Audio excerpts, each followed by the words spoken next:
In this guide, I'm going to show you how to clear RAM on Android. This is Aiden from JustBoz, and before we get into this guide, make sure to like the video and subscribe to the channel with all notifications on. It really does help with the channel, and it lets us know that you want more content like this, so we greatly appreciate it. If at any point throughout this guide you did have any questions, just ask them down in the comment section below, and we can help you out further. I'm going to be doing my best to reply to every single comment down there. Begin by swiping up, and you need to open up your settings, and you need to scroll down on here until you see device care or battery and device care.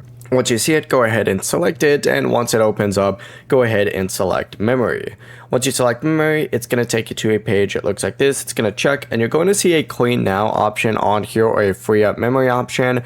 Go ahead and select this, and it's going to close any unnecessary background apps and release all the available RAM. You may also see a RAM plus option here. Go ahead and put this on the highest option that you have available, because that'll also allow you to essentially use part of your phone's storage as virtual memory. And you can adjust this option if you want the phone to just keep more apps open in the background. Just repeat these steps whenever your phone feels a bit slow, and you're good to go. Before you do leave, make sure to like the video and subscribe to the channel with all notifications on. It really does help with the channel, and it lets us know that you want more content like this. We'd greatly appreciate it. And if at any point throughout this guide you did have any questions, just ask them down in the comment section below, and we can help you out further. I'm going to be doing my best to reply to every single comment down there. Peace.